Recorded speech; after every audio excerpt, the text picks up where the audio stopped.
Nah, singkat cerita, akhirnya dia kenalkan gue dengan landlordnya, dan akhirnya gue TikTok, dan deal deh. Dan gue mendapatkan tempat tinggal sebelum gue pindah ke Kanada. Jadi gue udah tenang dalam satu hal, bahwa at least gue sudah ada tempat tinggal nanti kalau gue landing di Kanada.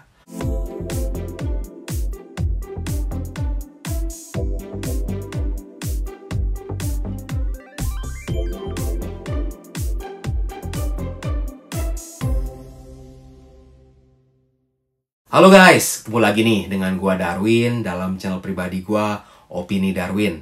Apa kabar kalian semua? Semoga kalian semua dalam keadaan sehat-sehat semua ya. Dan dalam video kali ini gua akan share mengenai sesuatu yang penting banget kalian harus lakukan kalau kalian mau ke Kanada ataupun sudah berada di Kanada, yaitu networking. Nah, ini gua akan share berdasarkan pengalaman pribadi gua dulu ya guys ya. Dan sampai sekarang pun gua masih terus networking. Bukan berarti gue memanfaatkan orang, enggak ya. Kita harus saling membantu di sini. Nah, sebelum itu jika kalian merasa bahwa video ini bermanfaat, jangan lupa untuk subscribe, like, komen, dan bantu sebarkan ya ke teman-teman yang lain yang membutuhkan. Dan juga disclaimer dulu bahwa gue bukan agen tenaga kerja. Sekali lagi guys, gue bukan agen tenaga kerja. Karena terlalu banyak yang nanya ke gue, "Bang, cariin kerjaan di Kanada." Dan juga gue bukan agen edukasi ataupun immigration lawyer ya guys ya. Nah, bicara mengenai networking itu penting banget. Dan gue sudah merasakan manfaatnya. Jadi, gue akan share berdasarkan pengalaman gue kurang lebih gini guys. Gue waktu itu di bulan Juli 2015 kan sudah mendapat ya visa PR gue untuk ke Kanada. Dan akhirnya gue kontak salah satu ketua dari sebuah komunitas orang Indonesia yang ada di Toronto.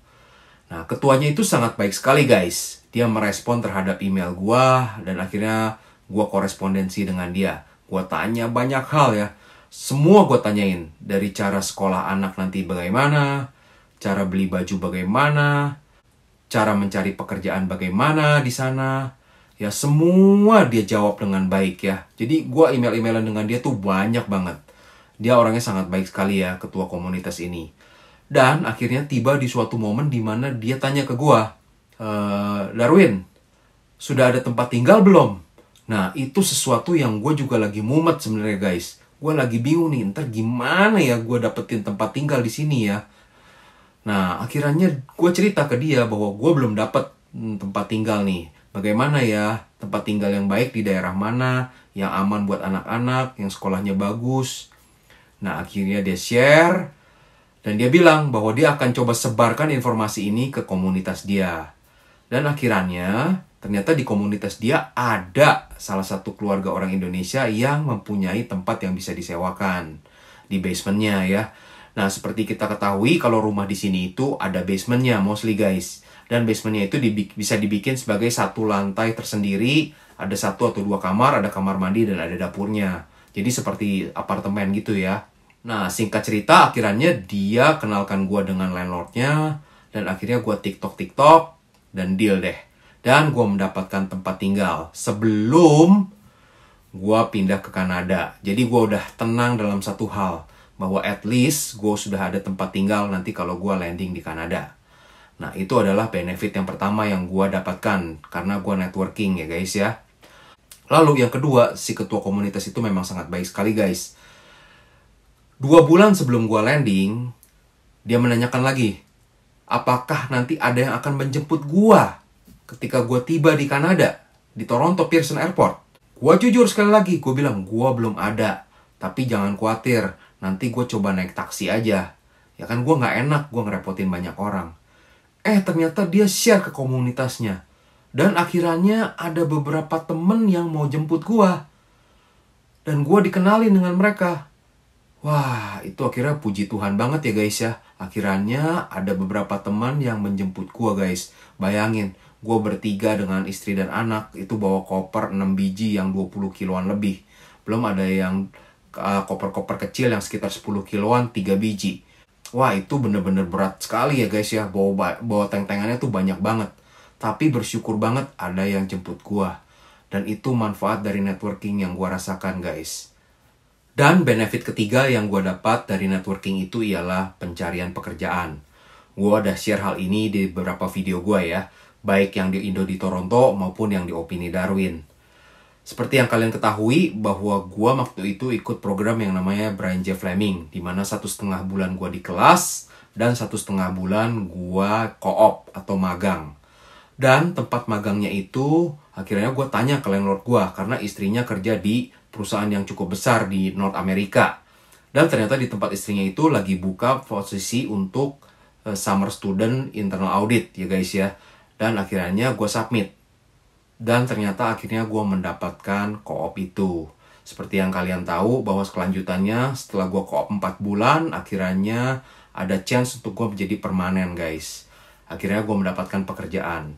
Nah itulah kembali ya, the power of networking guys. Nah poin berikutnya itu juga berkaitan dengan di tempat kerja kita. Kita harus menjaga hubungan yang baik dengan semua teman-teman yang ada. Kenapa? Gue pernah share hal ini juga mungkin di video sebelum-sebelumnya ya. Bahwa gue pun dipromot menjadi senior staff. Gara-gara ada salah satu manajer accounting yang pernah gue audit. Dia ingat sama gue. Dan di tempat dia ketika dibutuhkan seorang senior staff, dia cari gue. Dan akhirnya gue dipromot menjadi senior staff guys.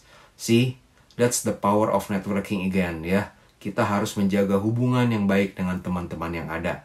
Jangan lupa untuk lakukan hal itu guys kalau kalian udah di Kanada. Lalu poin berikutnya itu setelah setahun gue tinggal di tempat gue landing pertama ya, dimana gue menyewa basement, gue akhirnya pindah ke apartemen guys. Dan ketika gue mau pindah, bayangin guys, setelah setahun barang kita sudah mulai numpuk banyak ya. Nah ternyata teman di komunitas gue itu banyak yang mau membantu guys. Akhirnya ketika gue pindah, teman-teman itu semua bantuin gue. Ya bahkan gue sampai nggak perlu menyewa truk. Karena landlord gue waktu itu memang sedang ada truk yang dia sewa untuk keperluan dia pribadi.